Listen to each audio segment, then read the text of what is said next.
한국이 미국과 핵 잠수함 협상을 했다는 보도가 나오며 국내외에서 전례 없는 상황에 큰 논란이 되고 있습니다. 한국이 핵 잠수함 관련해서 미국과 논의를 했다면 이는 그 자체로 굉장히 파격적인 일이 되는 것입니다. 일본에서도 이와 같은 협상 뉴스가 보도되었는데 뜻밖의 매우 놀라운 반응도 보이는 상황입니다. 우선 청와대는 이에 관해서 확인해 줄 수 없다는 입장을 밝히면서 즉답을 회피하는 모습을 보였습니다. 청와대 핵심 관계자는 이날 기자들과 만나 이미 나간 보도야 그렇다 쳐도 국익에 관련한 외교 안보 사안인 만큼 신중한 접근을 당부드린다며 이같이 언급했습니다. 한 신문은 이날 워싱턴의 외교 소식통을 인용, 김현종 국가안보실 2차장이 지난달 중순 방미에 한국의 핵잠수함 개발 필요성 등을 설명하고 잠수함 운용에 필요한 핵 연료를 구입하고 싶다는 의사를 밝혔다고 보도했습니다. 사실이라면 매우 구체적인 전례 없는 내용인 것이죠. 그러나 미국은 자국의 핵 비확산 원칙을 들어 한국 정부의 요청을 수용하지 않았다고 신문은 덧붙였습니다. 국방부는 지난 8월에 발표한 국방 중기 계획을 통해 4,000톤급 잠수함 건조 계획을 처음 밝혔습니다. 당시 일각에서는 기존의 디젤 엔진이 아닌 원자력 엔진이 탑재될 가능성을 제기한 바 있습니다. 핵 잠수함은 2017년 도널드 트럼프 대통령과 문재인 대통령의 미국에서의 정상회담 직후에도 관련 의제에 올라갔다는 추측이 계속해서 제기되면서 한국이 곧 핵잠을 보유하는 게 아니냐는 말도 나왔습니다. 지금까지 한국이 핵잠을 보유하지 못한 이유는 미국의 핵 확산 방지 혹은 핵 도미노 현상으로 많은 국가가 핵 관련 군수 물자를 보유하게 되는 것을 꺼리는 기조로 한국도 그 대상에 포함되어 있었습니다. 그러나 이제 미국도 더 이상 동북아 안보에 있어서 한국과 일본 등의 동맹의 조력이 더욱 필요한 상황이며 미국 보수 싱크탱크들은 계속해서 주한 주일 미군의 병력을 축소 혹은 다른 대륙으로 순환 배치를 권고합니다. 이는 도널드 트럼프 대통령의 주한미군 축소 철수설과도 일맥상통하는 바이기도 합니다.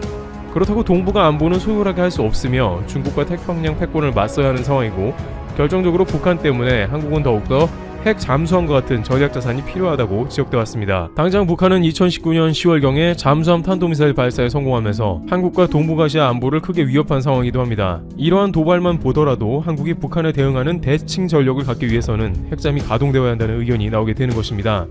북한이 SLBM을 언제 어디서 발사할지 모르기 때문에 한국에서 끊임없이 잠수함을 운용하며 북한의 동태를 파악해야 한다는 주장에 충분히 무게가 실립니다. 핵 잠수함은 무제한 수중 작전 수행이 가능하기 때문입니다. 실제 디젤 잠수함과 핵 잠수함의 스펙 차이는 대략적으로도 확연하게 차이가 나고 있습니다. 디젤 잠수함은 평균 시속이 12km 정도이며 핵 잠수함은 시속 30-40km를 넘나드는 속도를 냅니다. 또한 디젤 잠수함은 거의 매일 물 밖으로 나와서 각종 보급을 받아야 하는 불편함이 있습니다. 그 과정에서 자신의 위치가 노출되어 폭격당할 수도 있고 이는 은밀한 작전을 벌여야 하는 잠수함에 치명적입니다. 따라서 각종 고도화된 작전 수행이나 전쟁 억지력 등은 핵잠수함이 압도적인 것으로 판단되는 것입니다.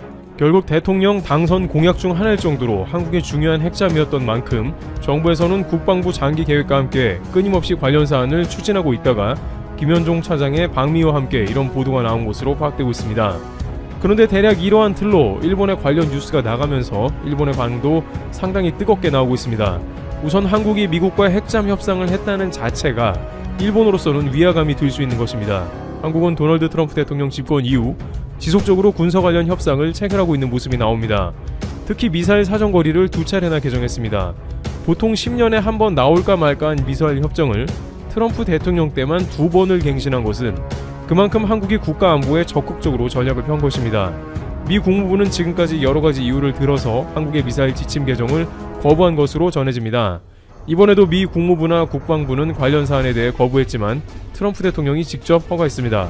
한 일본 네티즌은 이렇게 계속해서 한국이 미국과 함께 북한을 빌미로 군사 물자를 확보하는 것 같다면서 언젠가는 미국이 한국 핵잠을 허락할 수도 있다는 의견을 나타내기도 했습니다. 실제 미국이 한국의 핵 우산 등 핵 억지력을 제공하고 있으나 한국이 북한에 대응해서 관련 대칭 전력을 가져야 한다고 미사일 지침 개정과 같은 한미 원자력 협정 개정을 요구하고 미국이 해줄 수 있는 게 없다고 한다면 결국에는 핵잠 운용에 관한 타결도 나올 수 있습니다. 그러나 일본에서는 한국이 핵잠을 갖는 것에 대해 의심스러운 눈초리를 보내고 있는 상황입니다.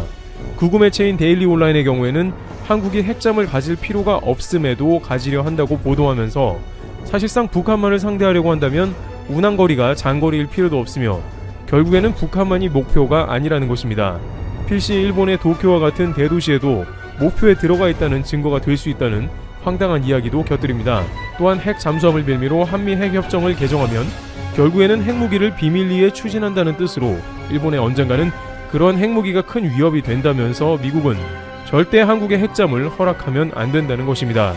실제 이번 한미 미사일 지침 개정으로 인해서 일본의 방위성을 비롯한 내각이 술렁인 것으로 전해집니다. 한국의 무장화가 일본에는 위협적이라며 네티즌들은 적국으로 여겨지는 한국의 동태를 살피라는 주문입니다. 그러나 막상 일본이야말로 한국을 위협하는 다양한 움직임을 준비 중인 것으로 드러나는 상황입니다. 상케이와 같은 극우 언론은 한국에 뒤지지 않아야 한다며 미일 간의 조속히 장거리 미사일 협상을 마무리하고 일본을 위협하는 북한의 대륙간 탄도미사일을 원점 타격할 수 있는 방안을 추진 중이라고 보도합니다. 그러나 이는 한반도에 미사일이 향한다는 점에서 한국에 즉각적인 위협이 되는 것으로 전해집니다. 북한까지 닿는 미사일은 당연히 한국도 사정권이므로 한국 입장에서는 미일 움직임을 살필 수밖에 없습니다. 하지만 미국도 중국을 대항하는 방향이라서 일본의 이러한 중장거리 미사일 도입을 추진하려고 하기 때문에 한국도 핵잠과 같은 강력한 안보 자산을 확보하여서 주변국의 전쟁 억지력을 심어야 하는 것이 당연해집니다. 그럼에도 불구하고 일본은 연일 한국이 뭔가 핵무기에 근접했다는 이야기로 온라인을 달구고 있는 상황입니다. 물론 한국의 핵잠은 핵무기를 탑재한 잠수함이 아니고 핵 추진 잠수함이기 때문에 그들이 이야기한 핵무기는 한국의 핵잠과는 큰 관련이 없다고 봐야 합니다. 핵탄두 미사일이 아닌 순항 미사일 정도가 탑재되죠. 그럼에도 불구하고 핵잠을 건조하게 되는 과정에서 고도의 핵 관련 기술이 들어가게 되며 그러다 보면 비밀리에 핵무기 개발도 된다는 주장이 나오는 것이며 결국 이것은 일본에 좋을 리가 없다는 논리로 이어집니다. 게다가 한국은 원자력 잠수함을 건조할 준비가 모두 끝마쳐진 상황으로 2년 내에 건조가 가능하다는 것입니다. 지금 김현종 안보실 제2차장이 미국을 방문해서 연료 단계의 논의를 하고 있는 것이 사실이라고 한다면 사실상 마지막 단계의 허가사항을 조율하는 것으로 핵 추진 잠수함이 거의 코앞에 왔다고도 판단하는 겁니다.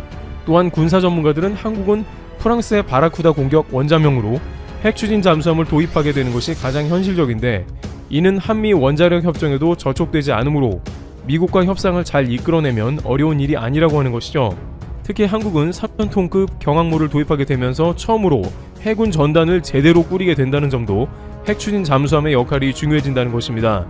이렇게 되면 육상에서는 현무 미사일을 비롯 각종 전력이 갖춰져서 있는 상황이고 공군은 F-35를 도입하고 해군도 서서히 전열을 갖춰 육해공 그림이 나오게 됩니다.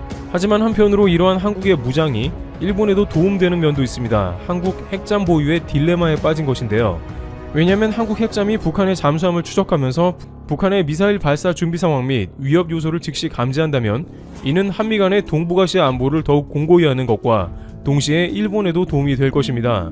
일본은 지소미아를 통해서 북한 미사일 정보를 공유해달라고 한국에 요청하고 있는 상황인데 한국의 핵잠까지 가세해서 SLBM의 정보까지 일본이 어느 정도 파악할 수 있다면 할 말이 없겠죠.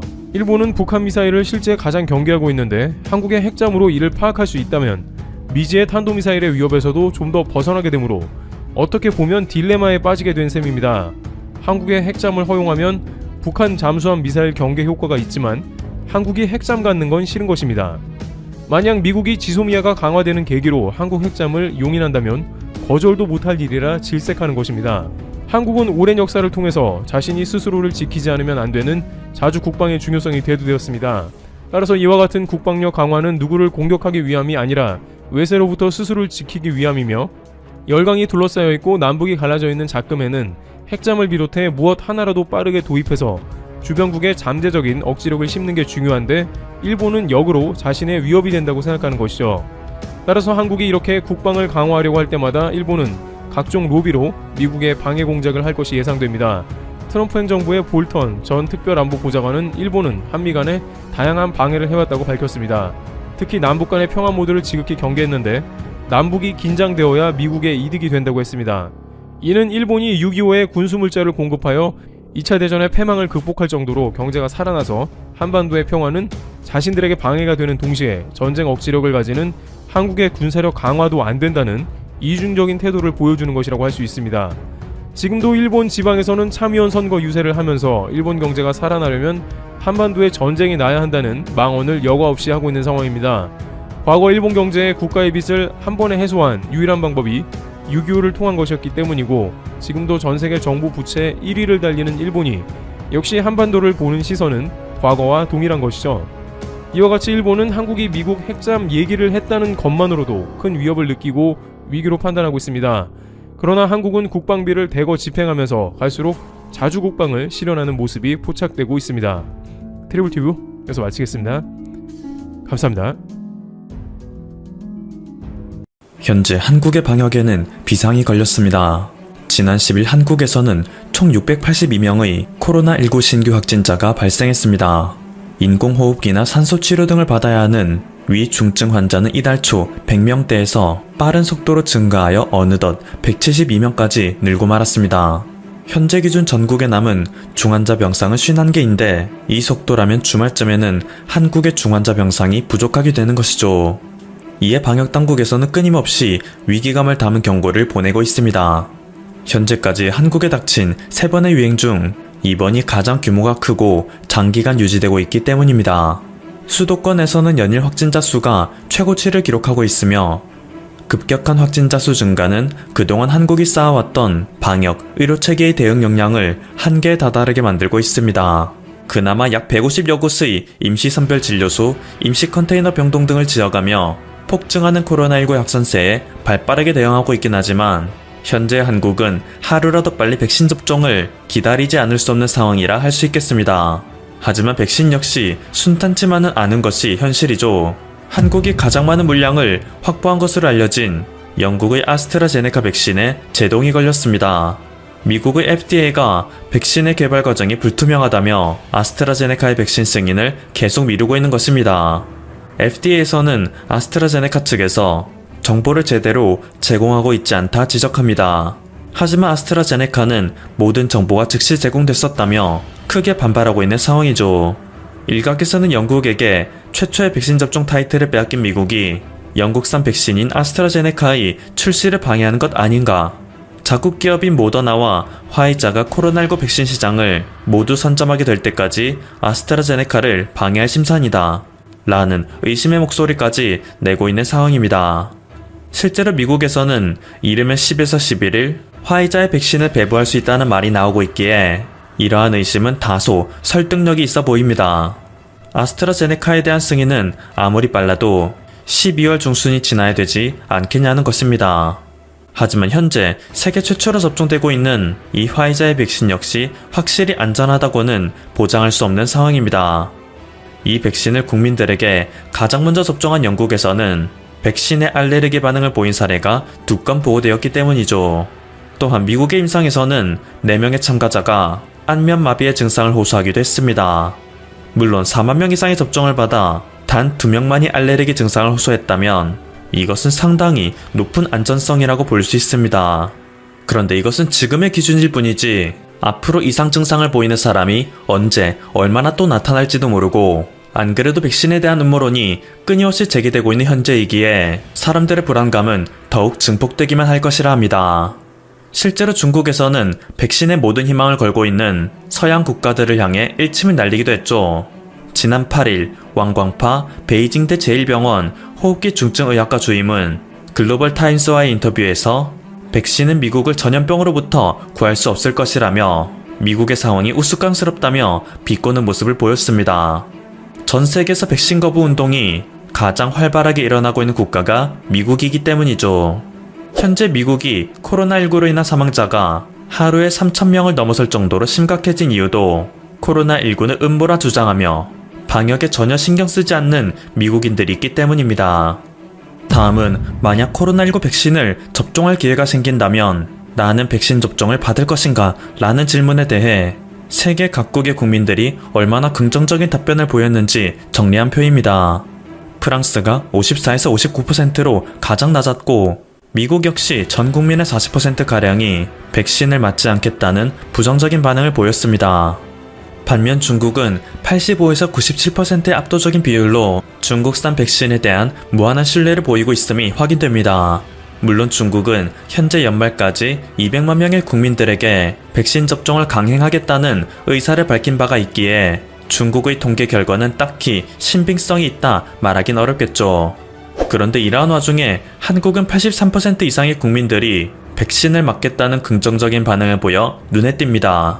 자유가 보장된 국가일수록 백신에 대한 불신도 크게 나타나는데 자유민주주의 국가인 한국에서 이렇게 높은 긍정 반응이 나온 것에 대해 해외 언론들은 도무지 이해할 수 없다는 반응을 보이고 있는 상황입니다. 하지만 최근 한국에서 한 가지 소식이 전해지자 그제서야 그들은 왜 한국만이 자유국가 중 가장 돋보이는 통계를 보이는지 이해가 간다는 반응을 보이고 있는데요. 최근 서울 지역의 가장 큰 사우나 업체 중 하나에서 코로나19 확진자가 발생했다는 보고가 들어왔습니다. 이 사우나 업소는 전국 각지에서 몰려와 하룻밤 숙소로 사용하기도 할 정도이기에 이번 발생은 그간의 코로나19 발생 중에서 가장 큰 위기를 불러올지도 모른다는 우려의 목소리가 나오고 있죠. 그래서 네티즌들은 지금이라도 당장 전국의 사우나와 목욕탕을 폐쇄해야 한다는 목소리를 내는 상황입니다. 사우나와 목욕탕 등은 업체의 특성상 코로나19의 전염이 가장 활발히 일어날 수밖에 없기 때문입니다. 하지만 이런 네티즌들의 걱정이 무색하게 각종 지자체에서는 목욕탕 이용권까지 뿌리고 있습니다.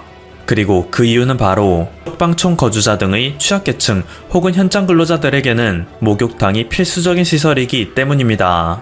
실제로 작년 겨울과는 다르게 올 겨울은 상당히 추울 것이라 예측되고 있습니다.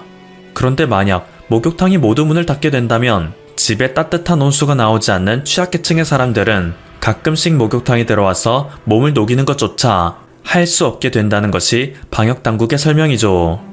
그래서 방역당국에서는 집에 온수가 나오지 않거나 현장 근로 때문에 목욕탕이 반드시 필요한 분들 외에는 가급적이면 이용을 삼가달라는 입장을 취할 수밖에 없는 것입니다. 그리고 이 소식을 전해들은 각국의 언론들은 한국은 이런 상황 속에서도 휴머니즘을 챙길 여유가 있는 것이냐 라며 충격에서 헤어나오지 못하는 반응을 보이는 것입니다. 당장의 세계적인 강국 옆나라 일본에서는 후쿠오카 노인시설에서 집중적인 클러스터 감염이 이루어지고 있을 정도로 취약계층에 대한 최소한의 보호마저 제대로 이루어지고 있지 않은데 너무나도 대조적인 모습을 보이는 한국이기에 외신들의 시선에서는 더욱 돋보이는 거죠. 실제로 한국은 최근 4천억에 가까운 규모의 근로장려금을 국민들에게 지급하였습니다. 또한 한국가스안전공사에서는 코로나19와 일본 수출 규제로 인해 어려움을 겪는 기업들에 대한 지원을 대폭 확대하겠다는 발표를 했습니다. 외신에서는 이러한 한국의 끊임없는 노력이 국민들로 하여금 당국을 신뢰할 수 있도록 하는 원동력이라고 말합니다. 그리고 이렇게 방역당국에 대한 국민들의 신뢰는 방역에 대한 국민들의 자발적인 참여라는 선순환의 고리를 만들고 있습니다. 행정안전부가 지난 10일 공개한 자료에 따르면 지난 9일 기준 코로나19에 대한 국민들의 안전신고가 무려 4만 건에 달한다고 합니다. 국민 누구나 생활 주변의 안전위험 요인을 사진이나 동영상으로 찍어 신고할 수 있는 시스템 안전신문고는 2014년 9월에 서비스를 론칭했습니다. 올해 7월에는 코로나19 위험 요소나 방역 아이디어를 제안받는 창구로도 활용되고 있는데요. 학교, 카페, 식당, 실내 체육시설, 대중교통 등 신고자가 판단할 때 방역구멍이라 판단되는 부분을 당국이 신고함으로써 방역을 개선시키고자 하는 목적이죠. 그리고 이는 시작하자마자 한 달 동안 2,000건에 가까운 신고가 들어오더니 지난 11월에는 1만 건의 신고가 들어왔습니다. 12월에는 단 9일의 기간 동안 6,000건 이상의 신고가 접수된 상태입니다. 지난 9일 미국에서는 하루에 21만 명가량의 신규 확진자가 발생했으며 1분에 2명꼴로 사망자를 발생시키고 있습니다. 현재 미국은 백신의 개발과는 무관하게 수단과 방법을 가리지 않고 의료 붕괴의 속도를 늦추는 것에 온 집중을 다하고 있습니다. 워싱턴주와 캘리포니아주 등에서는 대다수 상점에 대한 셧다운 조치를 내리고 있으며 병상이 부족한 특정 지역에는 주민들이 자택에서 최소 3주 이상 나오지 못하게 하는 등 강력한 이동 제한 조치를 내리고 있습니다. 독일, 덴마크, 네덜란드, 헝가리 등 유럽의 국가들 역시 최소 내년 1월까지는 지역 봉쇄를 유지하겠다는 입장을 밝혔죠. 이렇게 전 세계가 코로나19로 인해 점점 더 국민의 삶을 제한시키는 행보만 보이는 가운데 자유와 생명권을 모두 지켜가며 세계 최고의 방역 수준을 보이는 대한민국의 행보는 세계인들의 이목을 한 몸에 받고 있습니다. 지금까지 퍼플튜브였습니다. 여러분의 구독과 좋아요 그리고 알림 설정은 콘텐츠 제작에 큰 힘이 됩니다. 감사합니다.